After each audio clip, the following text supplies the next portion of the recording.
Assalaamu calaykum aniga inta Xuseen kusoo dhawaad maskax maalin muuqaalka waxaan ka hadli doonaa forex spotkii ama EA-gii aan muuqaalka hore kusoo bandhigay ee ilaa 30% bisha ku sameynayay. Marka muuqaalkan waa muuqaal aan aad u furfuray oo aan aad u simplify gareeyay ama aad u fududeeyay si qof walba u raaci karo. Haddii aad forex pro tahay ama haddii aad forex beginner tahay ama junior tahay si fudud baa ula socon kartaa oo fudud, ama qof forexka khibrad u noqo ama qof aan khibrad u lahayn labadaba hadaa tahay qof walba u raaci karaa muuqaal oo si step by step aan wax walba kula dulmari doonaa sida aad bodka u rakibi lahayd, sida aad kombiyuutarka u heli lahayd ee bodka ugu rakibi lahayd brokerkii oo kombiyuutarka caadiga kuma shaqeynayo forex botka. Waana kuu sharxi doonaa sababta uusan ugu shaqeynayn ugu baahantay kombiyuutar aad fiyir ka bixinaysid aad u kireysanaysid. Kombiyuutarka meesha ka heli lahaydna kuu fududeeyay oo qiimo jaban aad ku kireysanaysid bishii marka la barbar dhigo suuqa kale ee kombiyuutarka loo kireysto forexka ama bodka marka loo isticmaalayo. Marka muuqaalkan waa technical laakiin waa muuqaal aad u fudud oo step by step kugu sharaxaysa bodka u rakibi lahayd, wuxuuna kaa badbaadinayaa haddii aad forex ka gelisid inaad copy trader u gacan gashid oo akoonka kaa gubaan, ama kripto haddaad ku jirtid ama gashay inaad ka badbaadid lacagta in lala baxsado oo kale. oo projectyo badan baa jiro oo intaas percentage baan ku siinanaa kadibna aan waxba ku siinayn oo lacagta la baxsanaya intay ku ballan qaadaan percentage aad u sarreeya ilaa 20% maalintii oo kale, bil ama laba markay joogaan suuqa ka baxayo oo lacagta la tagay. marka habkan waa habaad lacagta adigu maamulanaysid oo brokerka kugu jira soo aan idna kala baxayn oo goorta doonta la bixi kartaa bodkuna ay ku shaqeynayso haddii aad mase automatic ah oo aan wax khibrad u baahnayn. marka muuqaalkan iska bilaaban hadda ku cusubta channelka fadlan subscribe aad ku dhufan baranka asxaago si aad gambeelkan u furno si muuqaalkan asxaab badan u sii gaaro. si share gare adoo ku dhufanaya share xagga hoose, muuqaalkan si like gare adoo ku dhufanaya surka xagga hoose ee kor u jeeda. marka muuqaalkan oo guda gali doona haddii aad la socdo wanaagsan wayaan guda galnay intaan wax kale guda galin waxa u baahan tahay marka hore VPS ama computer afraad ka saashinaanaya oo kombiyuutarka caadiga guriga ku yaala kuma shaqeynayo oo wax laga yaabo koronto inay iska tagto ama internetka inuu tago ama qiimaha koronto oo kale ku kacsanaado oo kale computer Windows maanta oo dhamar ku shidnaado ama laptop ha noqdo ama desktop ha noqdo. marka taas kuma anfacayso. waxaa la isticmaalaa VPS oo 4 saac ku shidnaanaya oo maalin walba shidnaanaya 30 bisha fiyarna aad ka bixinaysid. marka waxaa la isticmaalaa VPS oo virtual private network oo qiimo yar baad ka bixinaysaa. VPS badankooduna lama wada isticmaalo. bodka laftirkooda developers ka sameeyay ama creators ka sameeyay kula talinayaan inaan VPS ka badankooda ka fogaado. sababta waa maxay? VPS badankooda qiyaamay sameeyaan oo waxa laga yaabaa kombiyuutarkii marka kireystid oo kale bodka shidid ama aad kombiyuutarkii ka tagtid oo kale in istimiyo oo kale maalinta marka dhamaato ama isbuucii oo kale dhowr jeer istimiyo, ama inay u ogolaan serverka bodka inuusan ku shaqeyn oo faylasha in uusan awood u siin wada isticmaalaan faylasha oo maadaama automatic yahay remote loo geliyo. taasina waxa laga yaabaa inay limited access siiyaan. marka badanka waxa ka anfacayo aad u baahan tahay waxa loo VPS san soo sheegay. waxaan isticmaalaa Contabo qaybta hoose description dhig doona haddii aad leedmo aad ku soo dhufan kartaa sanado badan ha isticmaalay. marka Contabo saartay 2003 way shaqeynaysaa ilaa 2003 uptime-keeda ama inta kombiyuutarku shidan yahayna waa 100% wax yar baa u dhiman. 12 bilood la soo dhaafay marka la monitor gareeyay waxay shaqeynaysay 100%. sidoo kale saalka aragtida kale Contabo quality-ga aad u sareeyaa oo kombiyuutar xawaara badan VPS xawaara aad u sareeyaa wax ku kireysanaysa qiimo aad u jaban oo very low marka la barbar dhigo kambaniyada kale ee VPS kireen. saalka RAM-ka 8GB oo kale waxa laga yaabaa inaad markaad kambaniyada kale kireysanaysa VPS ka waliba reliable ahayn la isku haleyn karin inay $50 iyo $100 iyo ka badan ku dhahaan oo kale. marka taasina kuma anfacayso. marka bal aan guda galno Windows ka halkan aad ku dhufatid more products kadibna aad ku dhufatid Windows kadibna hoosda u yara socotid oo qaybta qiimayaasha aad tagtid. sadaalka artishay $10.7 waxa ku kireysanaysaa bisha oo dhan. kombiyuutar xawaarihiisu aad u sareeyo oo RAM-kiisu 8GB yahay, sidoo kale 200 SSD leh ama 50 NVMe leh oo storage-ka ah oo ku duuban yahay Windows-ka ugu dambeeyay. saanku server 16 oo kale aad ku isticmaalaysid uga $10 haddaad server 2020 ku isticmaalaysid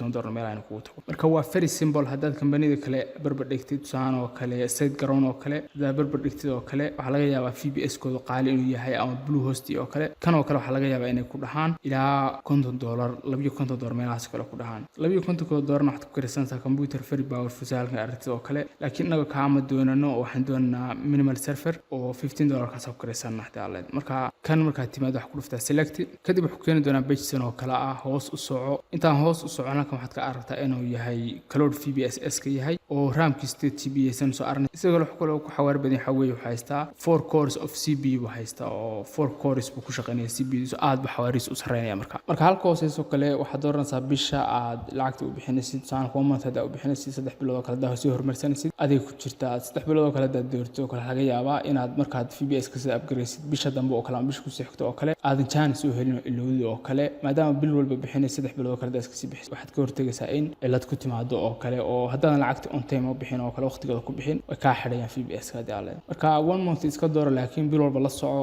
oo on time lacagta oo bixida daaleen ma soo khasaaro kugu imaan halkan regionka waxa ka dooranaysaa European Union ka dooranaya Germany oo waa bilaash kuwan kala daartiin aad doorto dooran kartaa laakiin xogaa fiya la socda anu Germany gaasan dooranayo hoos ma u soconaya halkan storage tape oo kale nooca storage ka 200GB SSD kaas aan u dooranaya oo kan oo kale NVMe waxa yar xawaar badan laakiin haddii aadan de copy aan paste ama read and write isticmaalayn uma baahnayn isticmaash xawaarasaas uma baahnid wax ku anfacaya 200GB SSD ku anfacaya hoos soco halkan waxa inoo dooran operating systemka waa inaad doorato aad ku isticmaali serverka marka halkan server 216 baa inoo dooran oo waa isticmaali kartaa laakiin waxa rabaa latest one kan rabaa Windows Server 2022 data center kaasan dooranaya waxa qiimo kor buu ka saarto $17 per month laakiin wili hoos buu u sareeyaa marka eegtid quality gaad helisid iyo xawaarihiisa daaleen soo halkan waxa la sii socdaa hadan qiimaha yar eegno one time sad afiib ka qaaday marka u horeysa computerka sidii kugu soo garayaan oo ku dhisaan oo kale qiimaha yar bay ka qaaday marka $21 ba bisha hor laga qaaday bisha $17 marka qaybtan waa muhiim login and password for your server ka halkan username ka isaga ku dooray laakiin halkan password kana password doorat waa password card oo computerka ku gal lahayd waa very important aad muhiim yahay waa inaad ka taxadirtaa password adag mid kale waa inaad doorataa oo aadan hadhow hackers ku si fudud ku gali karin ama waxa ku dhufan kartaa generate new password password cusub ku generate gareeyo oo aad u adag laakiin waxaad sameynaysaa highlight de oo dooro kadib right click de copy de meel ku save gareyso notepad oo kala soo bax kadibna halkan ku paste gareyso save gareyso si hadhow dib u heshid oo kale aadan u ilaawin oo kale hoos u soco halkan network oo kale waxba ka taawan maysid halkan add-on kana waxba ka taawan maysid waxaad oranaysaa next markaad intaas oo dhan soo kormeertid qaybtan waa qaybta akoonka ka samaysan kar lahayd halkan waxa ka dooranaysaa individual ama private individual business dooran mayso ganacsi mati hoos u soco halkan waxa ka dooranaysaa salutation oo kale haddaad nin tahay master baad dooranaysaa haddaad haween tahayna miss baad dooranaysaa halkan first name ka magaca koowaad iyo magaca bahbaad gelinaysaa addresskaaga xaafadaad ku nooshahay magaceeda gelinaysaa city magaalada post code wax iska gelinaysaa NA halkan kootrigu Soomaaliya joogada wadan kale joogtid wadankaaga gelinaysaa oo ku dhufanaysaa kadibna kana ka dooranaysaa ugu dambeyntii telephone numberka aad gelinaysaa oo ka bilaabay +252 isa waday hadaalay marka xogtaas oo dhan buuxisid halkan ka hooseyso kale waxaad gelinaysaa email-kaaga oo laba jeer aad gelinaysid confirm garanaysid darabtina xogta kontaaba ka imaanaysa newsletter-ko subscribe tiraakan yes dheh oo ku dhufanay halkan laakiin uma baahna marka inta dhameeyo adiguna dhameey kadibna waxa ku dhufanaa next hadaalay page ku xiguna gudbinaya kadib qaybta lacagta ku bixin lahayd ama payment-igi badanka waxa isticmaalanaa credit card halkan waxaad gelinaysaa credit card-ka number-kaaga halkan waxaad gelinaysaa qoortu dhacayo iyo CSV-ga lambarka 3 lambar dabada ka qoran hadii aad marka inta gelisid waxa ku dhufanaysaa next mid kale waa inaad hubisaa inuu kaarkaaga balance kugu jiro lacag kugu jirto intan oo ku filan hadii aad leedmo haddii lacag kugu jirin kuma aqbalayo ku diiday hadii aad leedmo oo page-ka ku xigo page-ka lacagta ku bixin lahayd hadii aad leedmo marka xogta ay kaarkaaga soo gelisid oo payment-ga soo gelisid credit card-kaaga halkan ku dhufan kartaa ku qoran tahay order and pay kadib markaad order and pay ku dhufatid lacagta way ka goosanayaan kadibna waxay ku soo diri doonaan email-kaas oo sidan oo kale ah email-kan sidan oo kale ah bay ku soo dirayaan oo email-kaaga ku soo dirayaan oo ku sheegayaan in payment-ga bixisay kadibna VPS-ka lagu soo upgrade-nayo ugu badnaan waxay dhahayn inay qaato 3 saac oo kale laakiin 3 saac kuma qaadanayso waxay qaadanaysaa bar bay ugu qaadatay aniga inaan markiiba xogteeda helo marka markay oo VPS-ka ku soo upgrade-ayaan waqtiga waxay ku qaadan si VPS-ka inay soo upgrade-ayaan kadib markay ku soo upgrade-ayaan waxa ku soo diri doonaan your login details-ka xogta aad ku galay VPS-kaaga ama Windows RDB-ga xogta aad ku galahayd oo sidan oo kala hoos hada u socotay email-ka oo halkan oo kala timaado your VPS ku qoran tahay xogtan u baahanahay waa halkan ku qoran tahay IP address meesha ugu horeysa IP address username-kan ku galna waa administrator password-kan ku galna waa password-keenu dooranay markay aad dalbanaysay VPS-kaaga Windows-ka markay xogta ku soo diraan waxa tagsaa computer-kaaga halkan start menu waa ku dhufanaysaa start menu oo kala duwan laakiin waa isku mid marka ku dhufato halkan waxa ka raadinaysaa remote desktop kadibna waa kan oo program-kan Windows ku soo degaayo iskaga jiraaba kadibna ku dhufo kadibna halkan your computer ku qoran tahay waxaad gelinaysaa IP address-kaaga soo copy garee kadibna paste ku dheh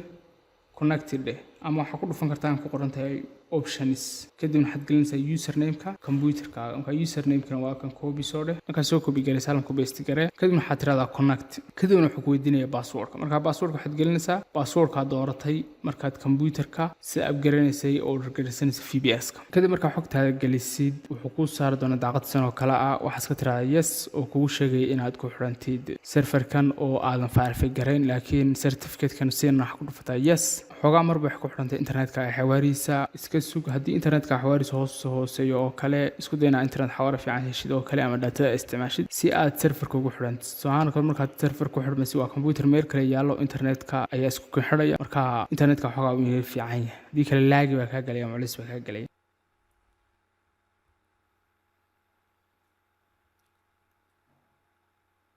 kadibna waa kan computerka nagu soo dhaweynaya oo guduhu inoo gelinaya haddii aan leedmo waa kan daaqada yar baa isoo baxaysa waa iska xidhaya haddii aan leedmo waayahay daaqadana waa iska minimize gareynayaa waxaan u gudbanaa waxaa weeye inaan bodka helno oo bodka computerka kusoo upgareyno isku rakibno kadibna aynu broker kusoo xidhna marka waan iskaga baxaya haddii aan leedmo VPS-ka oo dib ugu soo laabanay markaa hubiyo inuu ii shaqeynayo credentialkaygii ama xogtaan ku gelayo sax tahay oon gudaha u galo waa iska xidhayaa si hadhow ugu soo laabto oo hadhow baan dib ugu soo laabana haddii aan leedmo okay baa odhanaya saan isaga disconnect garayo oo aan ugu gudubno haddii aan leedmo bodkeena haddii aan marka bodkan isticmaali doono haddii aan la eedmo waxaa la dhahaa amazeris bot baa la dhahaa ama amazeris baa la dhahaa haddii aan la eedmo qaybta hoose description-kan dhigi doona haddii aan la eedmo website-kan oo aad kasoo booqan kartid si toos website kuu keeno oo aadan scammers wax kale ugu guda dhicin bot badan baa jirto scammers ama been kuu sheegayo ama aan shaqeynayn laakiin botkani waa botka ugu habboon aan helay ee kugu shaqeynaya haddii aan la eedmo si passively marka halkan timaadi waxa muhiimka waxa weeye inaad ku dhufatid sign up kadibna aad akoon halkan ka samaysatid halkan ku qoran tahay register free premium account waxaa ka doorataa register free halkan xogtaada caadiga aad gelinaysaa first name-ka last name-ka Twitter ID waa iska dhaafi kartaa email-ka aad gelinaysaa halkan password-ka aad gelinaysaa 2 jeer kadibna halkan aad iyo saaraysaa si wixii update ama coupon codes qiimo dhimis kugu soo diraan halkanna waxaad gelinaysaa kabjahan oo marba lambar tira abu koodna isu gee intan isu gelinaysaa kan aad gelinaysaa haddii aad leedmo soo kale kan oo kale kadibna register baad ku dhufanaysaa haddii ku weydiiyo affiliate oo kale waxaad gelinaysaa haddii aad leedmo maskaxmaalad gelinaysaa soo hore kugu ogolaado oo kale laakiin marka intaad soo dhameysid oo aad xogtaa soo dhameysid oo aad soo diiwaan gelisid emailka laga yaabaa inuu kugu soo diro confirmation code oo ku hubiyo in emailka sax yahay hubi oo ku soo dhufo verify gare kadibna marka xogtaa soo hesho ku dhuftaa login kadibna xogtaa halkan ka gal oo saa u gali haddii aad leedmo way markaad iska diiwaan gelisid akoonkaaga soo gashid aad soo hubisid waxaad ku dhufan kartaa halkan aad ku dhufan kartaa oo wuxuu ku geynayaa bodkii oo haddana ku dhufano daaqad cusub soo furaya bodkii uu ku soo furaya haddii aad leedmo sidana kale ku keenaya marka bodku waa 2 subscription ama 2 qaybood bay iibsan kartaa waa koowaad oo ma iibsano 149 hadda waxa weeye wixii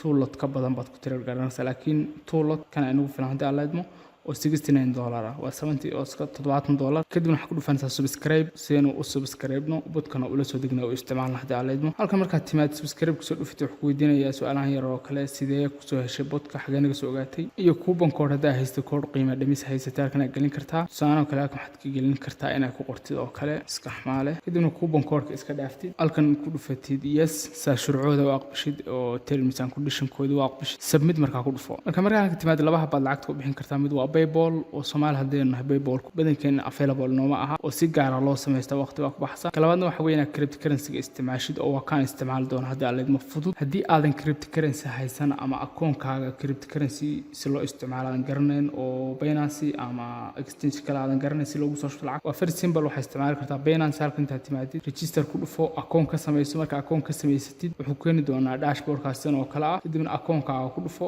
kadibna halkan ku sii dhufo si aad waa verify halkan waa regular user ama isaga ka horna isverify garee badanka meel walba ka helsaa Binance ka sab garan lahayd oo samaysan kar lahayd markaad password-kaaga ama national ID-ga ama driver license-ga soo gelisid uu ku aqbalaya haddii aad leedmo markaa ku aqbalo waxa weeye habka laad si u soo gelin kartaa saadka lacag soo qaadi kartaa Binance ku soo dhex geli waa very simple waxaad isticmaali kartaa upload oo idir oo sidan oo kale ah Play Store-ka kala soo degi kartaa marka la soo degto waxaad ka dooran kartaa meesha lacagta ka soo diri saadka oo kale xogtaada oo kale setting-ka degaysaa si aragti oo kale oo wada gelinaysa account details-ka addresskaasi Binance-gaaga wallet addresskaaga oo waxay isticmaalaan Web2 ga isticmaalaan sidoo kalena waxaad gelin kartaa xogtii oo kale waa very simple isagana waad heli kartaa iyadoo la sharaxayo si Ether loo sameystay oo kale waa very simple kadibna waxaad ku shuban kartaa hadii aad leedmo lacagtaada markaad soo sameystay ku kala bedelaya waxa u diraysaa saad ama sahal ama EVC ka doonta isticmaal ama idahab kadibna waxa kugu wareejinaya hadii aad leedahay Binance waa very simple marka Binance kugu soo wareejiyaan waxa weeye inaad halkan timaadid kurkaaga ku dhufatid kadibna hoosta u socdo halkan tago funding wallet marka laba hab la isticmaalaa midna waxa weeye deposit marka lacagta ku soo shubanaysid midna waa maxay waa withdraw oo marka lacagta ka diraysid inta kale ma isticmaal doon laakiin tusaale kale markaad ka soo diraysid Ether oo kale ay ku weydiinayaan Web2 addresskaaga noo sheego kale lacagta kugu soo diray ku dhufan kartaa halkan deposit kadibna halkan waxaad ka dooranaysaa coinka aad doonaysid waa USDT Tether US kan weeye marka USDT dooratid waxaad ka dooranaysaa halkan inaad ka dooratid network ama network lacagta lagu dirayo oo lacagta la dhexmaranayo hadaa networks waa badan yihiin oo lagu isticmaal badan waxa weeye TRC20 ama Tron network iyo BSC waxaad dooranaysaa BSC markaad ka soo diraysid akoonkaaga gelinaysa Ether-ka kadibna kana copy garanaysaa waxaad gelinaysaa akoonkaaga Ether-ka aad gelinaysaa markii meesha ku qoran tahay Web2 addresskaaga noo sheeg oo addresska Binance-ga lacagta kugu soo diray kadib marka lacagta kugu soo diraan halkan ay ku soo dhex fadhiisanaysaa oo xogaa saacad badh bay qaadanaysaa hadii aad leedahay haddii waqti dheer ka qaatana customer service-kooda la xiriir kartaa ayaa ku xalinay marka anagu hadda lacagta baan diranaa dib baan uga laabanaya waxaan isticmaalnaa qaybta withdrawga aan u soo laabto dib ugu laabto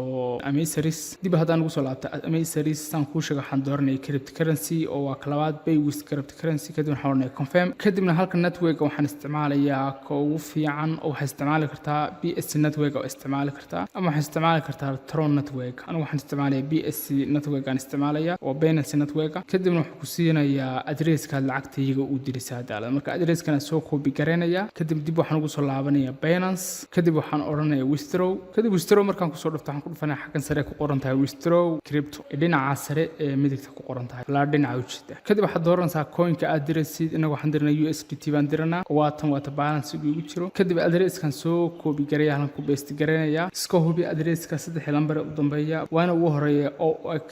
oo ah BSC network 132 aan laba jeer hubino kadib amountiga aan dirano waa imisa amountigana soo copy garanay exact amountiga ama xadidka aynu dirano hoos baan u soconaya network waa very important oo network waxaan dooranaya BSC network aan dooranaya oo smart chain kan aan dooranaya BNB smart chain fiigeeduna aad buu yar yahay oo waxay ka qaadayaan 0.19 cent bay ka qaadayaan kadib waxaan oranayaa network ma hubtaa ku koonay in BSC tahay sababta network khaldan hadaa ku jirtid lacagtaas wala ma sayguna ma helay adigana ka tagtay kadib waxaan ku dhufanay yes I'm sure kadib intaan diraya halkan gelinaya oo ku paste garana control v taabanaya ama right click baa oran kartaa oo paste baa oran kartaa hadii aad leedahay ma soo paste garay si aan ku sheegayaan oo kale network fee oo 29 cent san soo aranay waxay ku darayaan feegoodii oo total amountiga receive amountiga la helayo waa imisa waa intan hadii aad leedahay oo waa 69.627 uu ka go'an tahay laakiin waxaan sameeynaa calculator kale hadaan la soo baxo oo aan halka ku paste garayo intii amountigii oo ku daro network fee-ga oo ahaa 0.29 cent marka intaan dirna intan weeye oo right click hadaan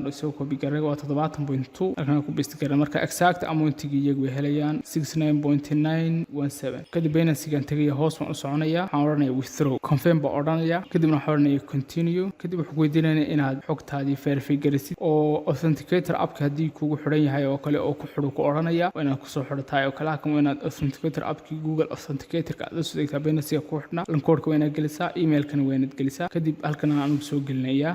kadib inta markaa soo geliso wax ku dhuftaa submit kadib waa iska xidhayaa oo lacagtii waa dirtay laakiin waxay maraysaa intay ka gudbiso hadii aan blockiska dhowr block baa laga yaabaa inay marto waa ka baxaysaa kadibna xaggan hoosaad imaanaysaa kadibna waxaad eegaysaa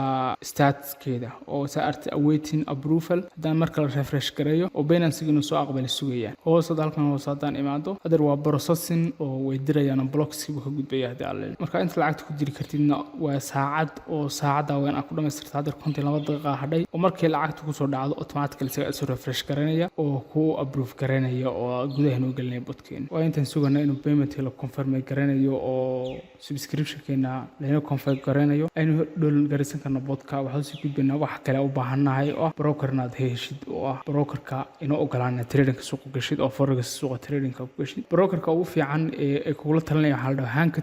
hankatrade.com hankatrade sa aragtid waa broker-kan oo dhowr akoon oo kala duwan buu leeyahay labada akoon lagu isticmaalo badan yahay waa ECN iyo ECN plus waxay ku kala duwan yihiin waa maxay waa minimum deposit-ka inta ku soo shuban kartid akoonkaaga ECN-ka $100 baa ku soo shuban kartaa minimum kana waa $1000 plus ECN plus waxaan ku kala duwan yahay waa costiga oo barloodka inta aad trading laga qaadayo oo waa very simple marka halkan timaado wax ku dhufanaysaa register oo halkan register-ka iska diiwaan geliso akoonka samaysan kartid waa simple magacaaga magacaabaha iyo emailka iyo passwordka iyo wadankaaga iyo waxaad gelinaysaa mobilkaaga kadib waxaad halkan sax saaraysaa shuruucda aqbashada waxaad ku dhufanaysaa sign up haddana akoon waan ka leeyahay oo gudahan u gelaya anigoo ku dhufanaya ku qortay sign in kadib emailka iyo passwordkaan gelinaya wax ku dhufanaya login me sidoo gudaha i geeyo kadib marka halkan oo kale keeno waa inaad ku dhuftaa halkan sare enable 2FA oo secure ka dhigta akoonkaaga two factor authentication-ka ama Google Authenticator-ka la soo degtay hadda alle ma halkan ku dhufanaya click to enable kadibna waxaad u baahan tahay inaad la soo degtay Google Authenticator-ka mobilka kula soo degtid Play Store kula soo degtid kadibna aad halkan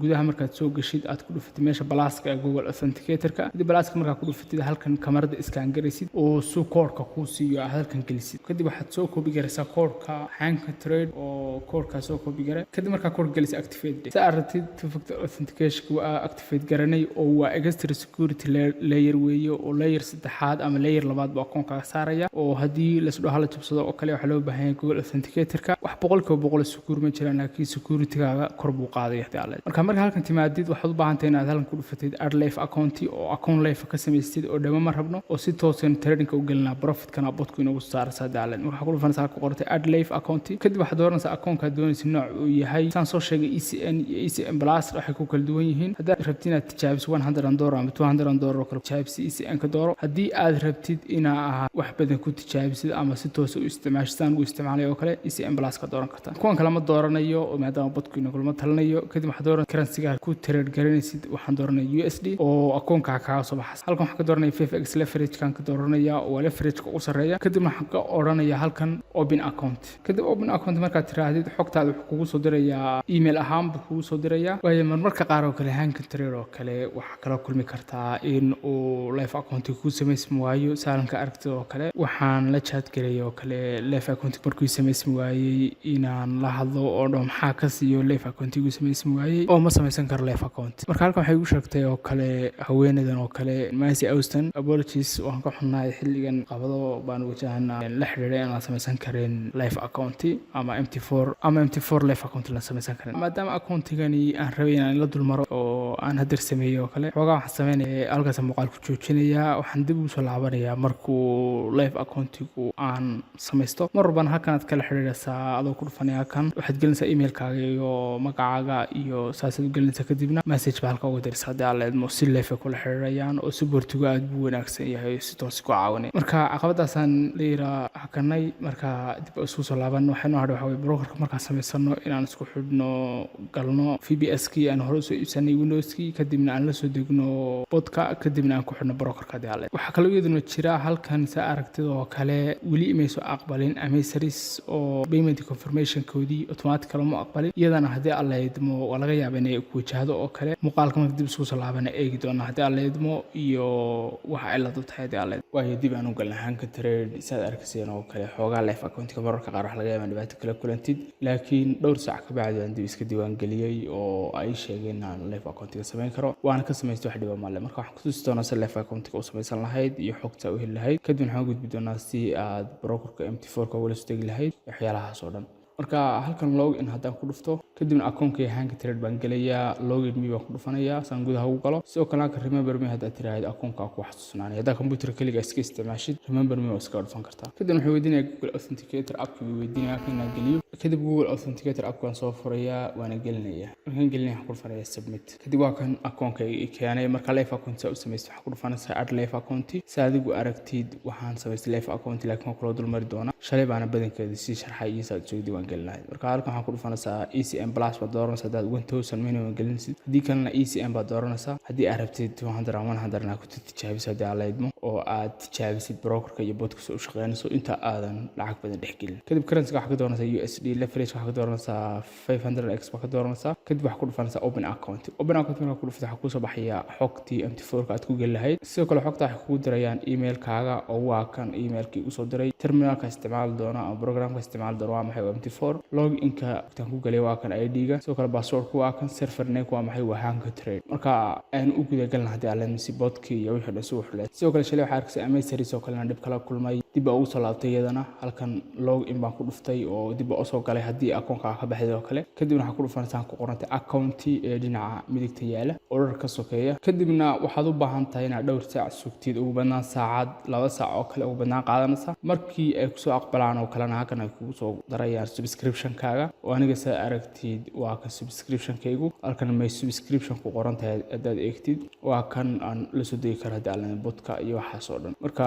download-ka bot-ka waa kan halkan ku dhufanaysaa oo kula soo degaysaa hadhow key code-kaaga halkan aad gelinaysaa oo key code-ku waa maxay waa MT4 account-gaaga halka gelinaysaa markaan bot-ka asad upgrade-na ku tusi doona hadii marka waxa soo dhan iyo sa isku xidh lahayd waxa u baahanaa VPS kadib ugu laabano kadibna bot kula soo degno broker-ka isku xidhno sida upgrade-no marka waxa sameeynaa hadda VPS kadib soo furaya oo soo kicinaya sa u soo kicisa shalay ku tusay waxa tagaysaa start menu-ga kadibna waxa ka raadinaysaa remote desktop connection si aragtidba oo Windows ku soo dega hadii aad hore u soo gashay kuma flash u dul saarto kala kan ka soo baxaya connection isku dambeeyad gashay laakiin anigu dib baan soo galay oo ku dhufanaya kadibna waa kan aniga ay soo saaray waxaan ku dhufanaya connect hadii uusan ku soo saarna computer-ka san ku sheego gelinaysaa IP-ga username-ka waxaad gelinaysaa username-ka administrator ha hadii aad wax kala dooratay ama gashatay oo dooran kartaa laakiin default wanka kontabo administrator kadibna password-ku sii weydiinaya oo password-kiina waa kii aad markaa VPS-ka codsan isdalbaysa aad soo dooratay connect waan ku dhufanaya kadibna waa kan password-ka weydiiyay kadibna halkan aan ku paste garanayaa password-kayga aan soo copy garay notepad laftirkeeda ku save garaysan kartaa dad dushka xafiisanteen waa garan kartaa dad jareed garaysay ma xafidi karto yara adkaanaya laakiin meel ku save garayso oo xafidaan oo cid walba ka arkeen kadib okay ku dhufo intuu inoo soo kacaya VPS-ku oo aynan gudaha u gelin waxaan rabaa inaan ku tuso oo hal mid kaliya ka booday oo ah inaan ku tuso sidee aad lacag u soo shuban kar lahayd akoonkaaga hanka trade waa kan akoonkaaga hanka trade saad lacag u soo shubatid marka akoonkaaga live-ka soo dooratid oo waa ka akoonka lacag ku soo shuban lahayd maxaa ku dhufanaysaa halkan ku qoranta deposit marka ku dhufto waxaa ku dhufanaysaa select kadibna waxaad dooranaysaa live account-gaagii oo live account-geenu waa inuu noqdaa hadii dhowr live account kala duwan dooratid akoonkaaga aad lacag ku soo shubanaysid halkan ka dooro waa inuu sax noqdaa waana ka bot-ka iyo hadda ku xidhis MT4 ka daalay kadib markaad dooratid halkan wuxuu keeni doonaa page san oo kala ah waxaad dooranaysaa balance-ga aad rabtid inaad soo gashatid oo aad ku soo dirisid sidoo kalena waxaad dooranaysaa currency-ga oo ah USD san soo dooranayba sidoo kalena select currency to deposit in halkan ka dooro oo waa currency-ga soo gelinaysid dhammaan kuwan kale oo dhan saad aragtay oo kale waad soo gelin kartaa Tether ERC20 oo waa Ethereum network-ga ETH network network dhammaantan waa Ethereum network oo fiigooda qaaliya sidoo kale Bitcoin Cash iyo Dogecoin waa soo gashan kartaa Bitcoin waa soo gelin kartaa laakiin anigu ka ugu habboon ee ugu fiiga jaban ee aan dooranayo adigana kula talinaya dooratid waa maxay waa Litecoin kadib Litecoin marka halka dooratid waxa u baahan tahay inaad tagtid exchange lacagta ka soo dirisid exchange waxay isticmaali kartaa Binance waxaad isticmaali kartaa Bitget labadaas aan kula talinahay hadii aad leedmo oo Bitget wuxuu Binance ka yar fiican yahay hadii aadan passport haysan ama national ID haysan akoon baad si bilaash uga samaysan kartaa oo saas akoonka ku soo gali kartaa wax verification kaama baahna qoliina Soomaaliya jooga laga yaabo in passport qaarkiin haysan waxaad isticmaali kartaa Bitget qaybta description dhigi doona email-ka password-ka aad gelin kartaa si toos ah u gali kartaa hadii aad Binance-ga balan eego inaan ka trade garan karo Litecoin-ka marka hore waxa u baahan tahay gudaha akoonka u soo gashado login ku dhufanaya kadib email-ka password-ka soo geliso haddii akoonka lahayn seen update oo soo verify garan kadib akoonka marka gudaha u soo gashid oo marka either lacagta ka soo shubatay shalay saan ku sheego kale either lacagta ka soo shuban kartaa balance-ga halkan uu ku soo galaya hadii aad leedahay aad ka arkayso marka akoonka soo soo gashid hadii kale waxa ku dhufan kartaa wallet overview kadib waxa ku tusayaa coins-ka kala duwan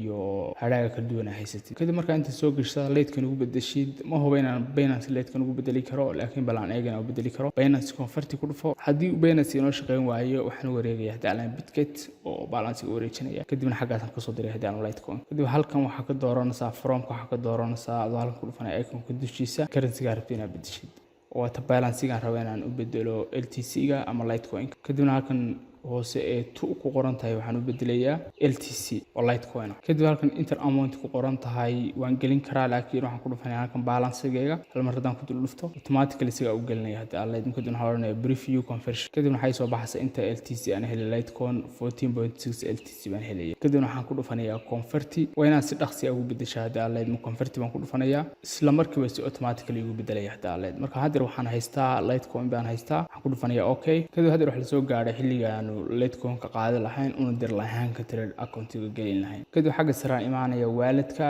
kadib waxaan ku dhufanayaa funding wallet. Kadib funding wallet marka timaado waxaa ku dhufanaysaa withdraw. kadibna halkan uu kale keeni doonaa oo sidan oo kale ah waxaad doonaysaa coin-ka rabtid inaad la baxdid oo aad dirtid. kadib waa kan waa LTC Litecoin weeye. kadibna address-ka halkan gelinaysaa. marka address-ka dib waxaan ku laabananaa Hanka Trade. markaan dib u soo laabano Hanka Trade waa kan oo aynu doorano Litecoin. kadib waxaan oranaa proceed. marka proceed ku dhufatid wuxuu keeni doonaa page ku xiga oo ah address-ka iyo saad ugu soo diri kartaa Litecoin. kadibna halkan uu kale keeni doonaa waxaad ku dhufanaysaa copy oo address-kana copy garanaysaa. dad mobile isticmaalisidna oo kulama taliyeen inaad mobile isticmaashid laakiin mobile hadda isticmaasho kan scan garanaysaa laakiin computer-ka kula talinaya copy ku dhufo. dib waxaa ugu laabataa Binance. kadibna halkan ku paste garay address-ka. address-ka mar walba dib isaga hubiyo wuxuu ka bilaabmaya MG lambarada ugu horeeya SX na ku dhamaanaya. sax markaa iska hubiyo waxaan dib ugu soo laabanayaa Binance. network automatically isaga u doortay oo wuxuu detect gareeyay inuu Litecoin tahay. sidoo kale akoonada halkan waxaa kale jira funding wallet iyo spot wallet ka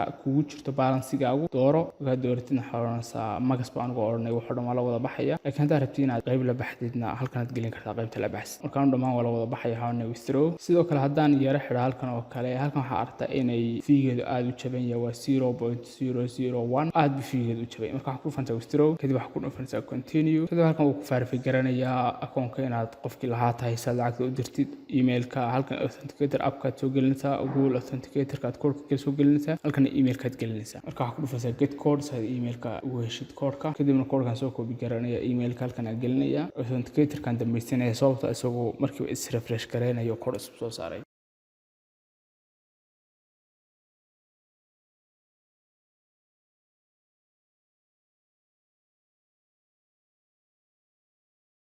marka hadda waxa sugtaa waxa weeye in lacagta ku soo dhacdo Hanka Trade waa suganaa. inta markaan dhahana waxa iska oranay daaqadan iska xidhaya maadaama lacagtii dirnay waa refresh garanaya page-ka withdraw-ga. kadib waxaan eegaa transactions-kayga in transaction-ka dhamaado list-ka ka eegaya marba status-ka marso. kadib xagga hoosan u soconaya qaybta recent withdraw list-ka saartu waa processing. 3 block baa la rabay inay marto weli 0 bay taagan tahay oo lama siideen. marka waa suganaa dhowr daqiiqo sugaysaa markay dhamaatana ay diraana xagga kale nagu soo dhacay way eegi doonaa. waayo marka lacagta soo dirtid Hanka Trade xogaa waqti bay yar qaadanaysaa. Litecoin kuwa ka yar culus tahay oo intay dhamaan soo dir saartay 1 blockchain bay maato dhamartay 1 block bay ka gudubtay laba kalena waa hartay. marka dib ugu soo laabanana oo habkaas u diraysa daalad marka soo dhacdan oo kala dulmar doona daalad. kadib waxaan laabanay VPS-kii oo inta bot-kii inoo hadhay oo VPS-ku soo upgrade-no sidoo kalena ku xirna broker-kii MT4 wixii la soo degno shaqadaas si wadana daalad. waxaan gelinayaa password-kii VPS-ka oo VPS-ka gudaha u gelaya. kadib si shalay bay noo saardan certificate-kana aqbalno. halkan waa ku dhufan kartaa don't ask me again oo inaad dib i weydiin laakiin yes ma iska dhufanaya anigu markuu soo boodana yes iska dhuftan rabaa. kadib gudaha wuxuu inoo geen doonaa VPS-keeni aan gudaha u geli doonaa.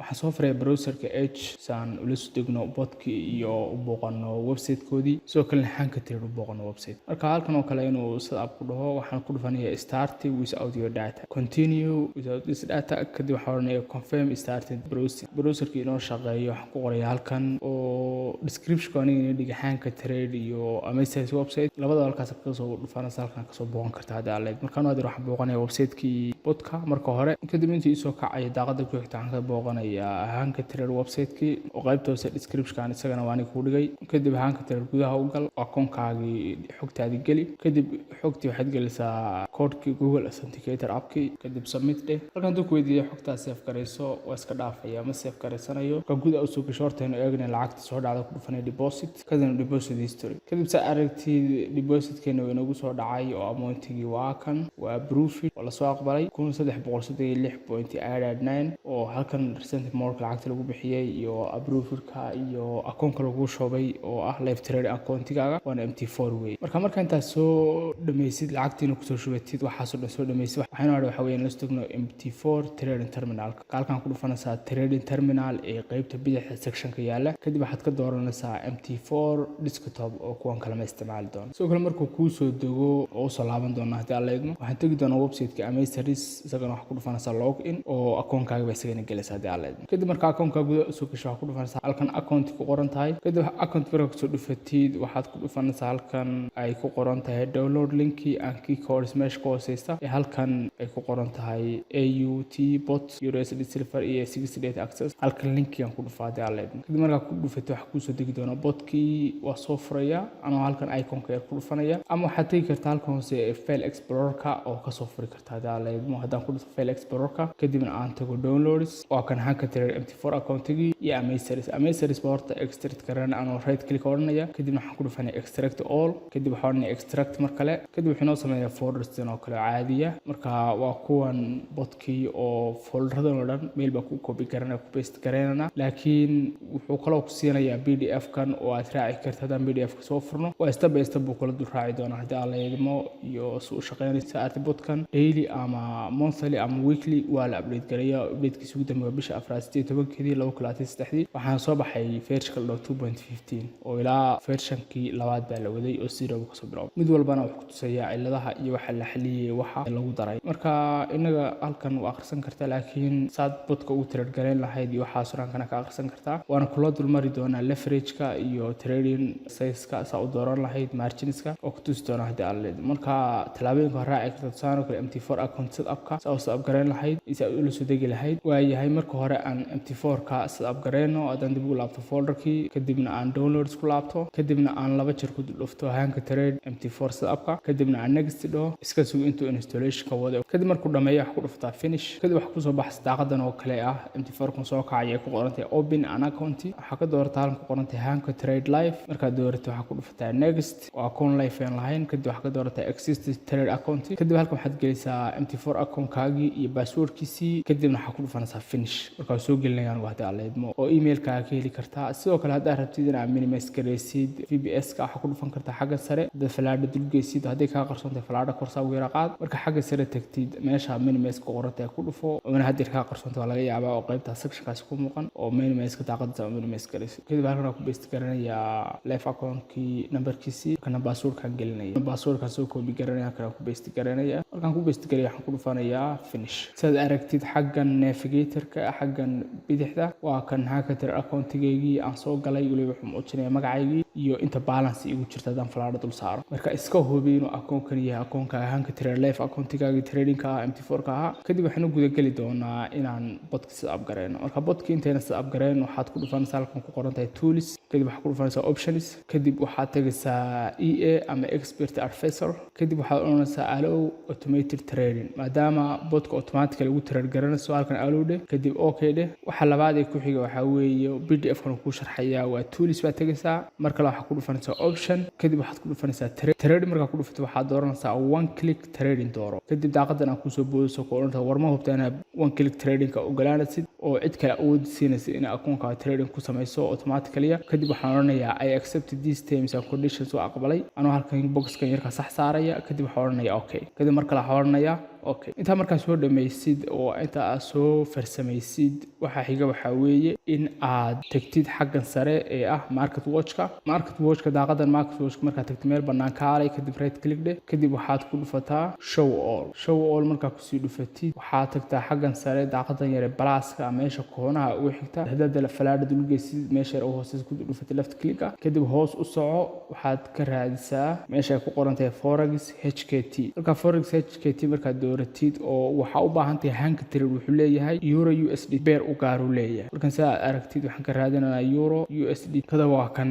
euro USD HKT ku dhufo kadibna waa kasaan oo kale ku soo baxaysa kadib marka daaqadahan kale oo dhan iska xidh adoo calaamadda yaraacsi close-ka ku dhufanaya oo beeriskan kale oo dhan uma baahnin kor baan u yara qaadaya kadib waa ku dhufanaya haddii iga qarsoonto tan kale waa xidhaya tan kale dusheeda waan ku dhufanaya waa xidhaya kadib waa maximize garanaya anoo calaamadda yar dhex ku dhufanaya maximize-ka kadib markaa maximize garisid waxaad u baahan tahay inaad ka dhigtid 15 minute chart-iga ka dhigtid marka xagga sare waxaad ka aragtaa M1 M5 M15 M30 H1 H4 marka waxaad dooranaysaa M15 dooro 15 minute chart-iga dooranaysaa marka inta markaa soo dhameyso waxa weeye botkii inaan ku soo shubno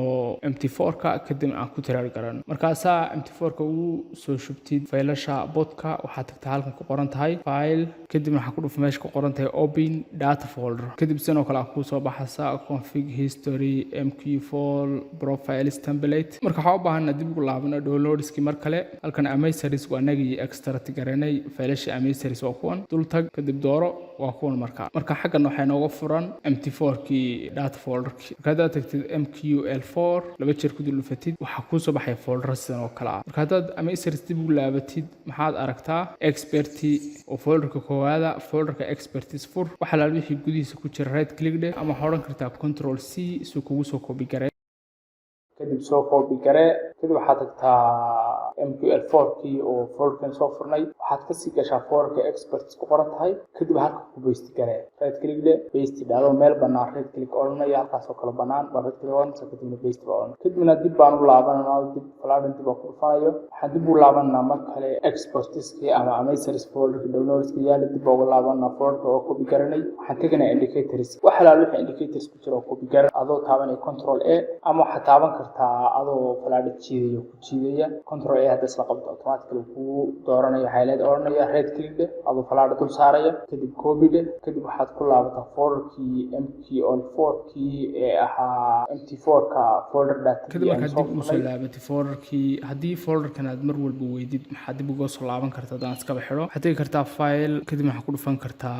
open data folder oo data folderka saa usoo furtid marwalba halkan uu keeni doonaa waxaan isticmaali doonaa haddii guda jirnaa waxaan soo copy garanay haddeer indicatorska soo copy garanay inagoo right click odhanana kadibna copy kadib copy markaan nidhi aynu kusoo laabanay folder datadii mt4kan kasoo furnay kadibna waxaad taabanaysaa ama ku dhufanaysaa mql4 ka dooro kadibna halkan waxaa ku artaa indicators kadib meel bannaan right click dheh halkaas oo kale ah kadib waxaad tiraa paste oo ku paste garee oo faylashaan soo copy garanay kadib waxaa odhanaysaa replace the file in the destination ku dhufo kadib automatically saa ugu paste garanay kadib haddaynu ku laabano bodkii ama folderkii amazerieska oo aynu joognay indicatorskii falaadha dib aynu ku dhufanaysaan dib uga laabano soonka oo usoo laaban doonaa laakiin waxaa tegi doonaa templateska oo intanaa soo furanaa copy garee adoo wada dooranaya ama control a dheh ama ku jiid kadibna right click soo copy garee markaa soo copy gareysa waxaad dib ugu soo laabataa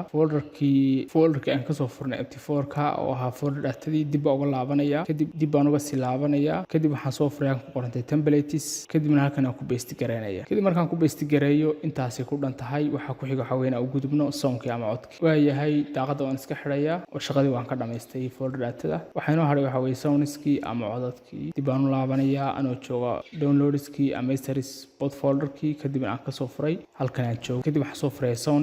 soundska markaan soo doorto waa dooranaya horanaysaa control a saa wada copy garaysid right click copy baa oranaysaa kadib waxaad tegaysaa halka qortay this pc kadib waxaad kasii tegaysaa windows c kadib halkan waxaa ku arki doontaa files 86 kadib waxaan ka tiraa mt4 terminal markaad soo furtay halkan waxaad kusii arkataa sounds kadib halkan ku paste garay soundka waa inta markaa soo dhammeyn waxaynu hadhay waxaa weeye bodkeena isku xidhna hanka trade markaad 15 minute chartigiisaan kugu diyaarsan waxaa oranaysaa meel halkan oo kale right click halkan oo kale markaad timaadid marka hore halkan ku dhufanaysaa refresh markaa refresh garaysa haddaan right click dhe waxaa ka dooranaysaa template kadibna halkan waxaa ka dooranaysaa au bot template kadibna waxa kusoo baxaya chartigi waa kusoo baxay sidan oo kale ah ee bodka chartigiisi waxaa weeye bodkii inaan halkan keeno oo aan bodkii ku shaqeyno haddii aan leedmo waxaad tegaysaa halkan navigatorska tegaysaa haddii aan leedmo kadibna waxaa soo furaysaa expert advisor faylashan aad furaysaa haddaysan kuu soo bixin expert advisorka dooro kadib waxaad tiraahdaa refresh kadibna waatan kuu soo baxday amazeries euro usd silverka waatan kuu soo baxday oo bodkii waa kan iyaga kuu soo baxay iyada dooro kadibna soo jiid halkan keen sii daa kadib marka halkan keen sidoo kale ku soo baxay daaqad sidoo kale waxaad dooranay inputska markaad dooratid waxaa muhiim halkan ugu sareysa oo kale inaad keycode ka gelisid oo halkan gelisid keycode ka saad u helisidna waa very simple waxaan ku laabanaa browserkii waxaan teganaa hanka trade markaad timaad waxaad tegaysaa home kadibna halkan aad soo copy garanaysaa account ID-ga oo akoonkaaga aad ku isticmaalaysid live accountiga mt4ka bodka ku xiran mt4kan la soo degnay ku xiran waa inaad hubisaa tuuba ugu horeysa 5 u dambeysa haddii aan dib u laabano terminalka ama mt4kii halkan haddaan eegno tuuba ugu horeysa 5 u dambeysa waa ka akoonkaygii saa oo isaga hubi haddii aad leedmo haddii aad khalidid dib waxay noqonaysaa inaad bodkii soo iibsatid oo khasaare kale kulantid kadib right click baa oranaya copy baa soo oranaya oranaya waxaan tagayaa website-ka Amazeris kadibna halkan uu leeyahay Amazeris AU bit euro USD silver iyo ku qoran tahay